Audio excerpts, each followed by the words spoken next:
Assalamualaikum warahmatullahi wabarakatuh. Alhamdulillahirabbil alamin wa bihi nasta'inu ala umuri dunya waddin. Wassalatu wassalamu ala Muhammad wa ala alihi wa sahbihi ajmain. Qala Allah Ta'ala fil Qur'anil Karim, a'udzubillahi minasyaitonir rajim. Qul siru fil ardi fanzuru kaifa kana akibatul mukadzibin. Sahabat sekalian, selamat berjumpa lagi dengan saya Asrif Widodo. Kita masih akan berbincang-bincang mengenai masalah keagamaan secara sederhana, nggak pakai ribet, nggak pakai jelimet. Dan tema kita kali ini adalah hukum seorang muslim masuk ke rumah ibadah umat lain. Ini kan masih ribut-ribut ya, ada video beredar baik dalam bentuk TikTok atau yang lainnya. Haram hukumnya umat Islam ke Borobudur. Satunya lagi, tiket Borobudur akan naik menjadi 750.000 walaupun dibatalkan katanya. Bagaimana sebenarnya hukumnya? Masalah ini sudah dibahas oleh para ulama dulu, bukan barang baru ya. Maka semestinya kita merujuk kepada fatwa yang sudah ada itu yang dikeluarkan oleh para ulama papan atas panutan umat ini. Kita lihat ya, dari kalangan mazhab Hanafi tampil ya, satu ya, ulama besar ya, Syekh Ibnu Abidin. Yang kedua Syekh Ibnu Nujaim Al-Misri. Keduanya menyatakan ya, yukrohu lil muslim ad-dukhul fil bi'ah wal kanisah. Makruh hukumnya seorang muslim masuk ke sinagog dan gereja. Hanya makruh itu bukan haram. Nah, ya dilihat dulu masuknya mau apa kan? Mau lihat-lihat saja atau apa kan? Jadi tidak haram kalau hanya masuk saja kan. Sedangkan jumhur ulama seperti mazhab Maliki, Hambali dan sebagian Syafi'iyah itu ya membolehkan. Ya. Mazhab Maliki misalnya, sana ada seorang ulama Syekh Abdus Sami Al-Abi Al-Azhari, ada Ibnu Rus Al-Qurtubi. Keduanya mengatakan boleh ya. Bahkan Abdus Sami mengatakan kalau ada seorang suami yang istrinya itu non muslim ya, Yahudi atau Nasrani, itu boleh ya ketika istrinya itu beribadah kan ya ikut masuk itu tidak masalah. Artinya memasuki rumah ibadah istrinya itu ya tidak diharamkan, boleh. Nah, sedangkan Ibnu Rus itu menjelaskan ketika Imam Malik ditanya bagaimana ya hukumnya seseorang yang pada perayaan gereja itu ya membawa baju, perhiasan dan lain-lain untuk dijual di sana. Kata Imam Malik tidak apa-apa. Nah, ini jelas ya. Mazhab Maliki membolehkan, enggak haram.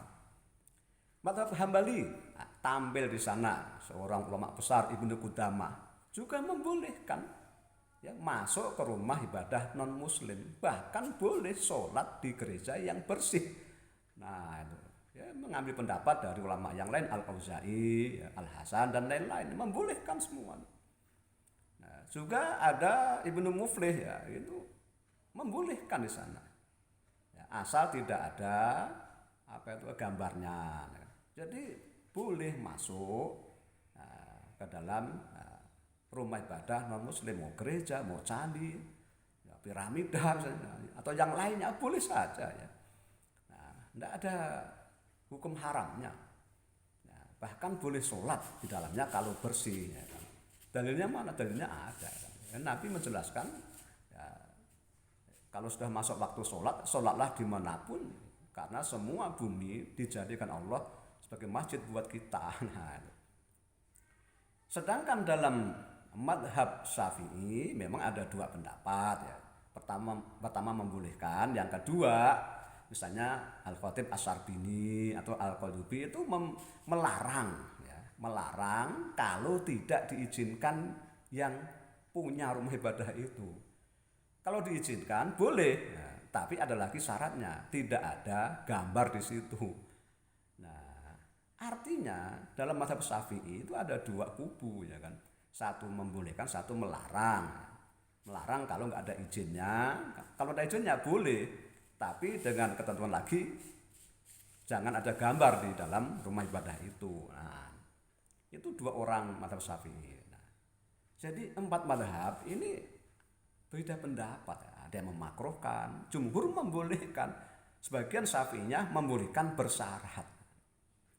Kemudian Muhammadiyah sendiri, anggota pimpinan pusat ya, Muhammadiyah bidang tarjih dan tajdid itu Kiai Haji Wawan Gunawan Abdul Wahid mengkritik video yang mengharamkan orang Islam ke Borobudur. Menurut beliau pada asalnya tidak masalah ya kita tamasya atau apa kan, selama bukan untuk beribadah. Nah, orang yang melarang itu menurut beliau sudah mengalami kesesatan berpikir yang disebabkan juga oleh dua hal. Satu, nah, karena logikanya yang salah. Yang kedua, kurang literatur. Nah, kenapa salah ya? Karena orang berkunjung itu kan tidak sama. Ada yang berkunjung karena ingin meneliti, riset, atau ingin napak tilas, atau ingin menyaksikan ya kan peninggalan umat terdahulu. Itu diberitakan oleh Al-Quran. Kalau beribadah nggak boleh. Nah, kurang literatur karena faktanya Nabi sendiri itu dulu ya masuk ke Masjidil Haram ya Ka'bah itu di sana banyak patung. Dan beliau melarang sahabatnya untuk bersikap kasar. Ini Nabi sendiri itu pernah ya. Bahkan lama itu. Di Mekah itu beliau ke Masjidil Haram itu sana banyak patungnya. Nah, apalagi Fir'aun ya kan. Fir'aun itu Allah jadikan sebagai ayat atau tanda-tanda bagi orang yang datang belakangan ya.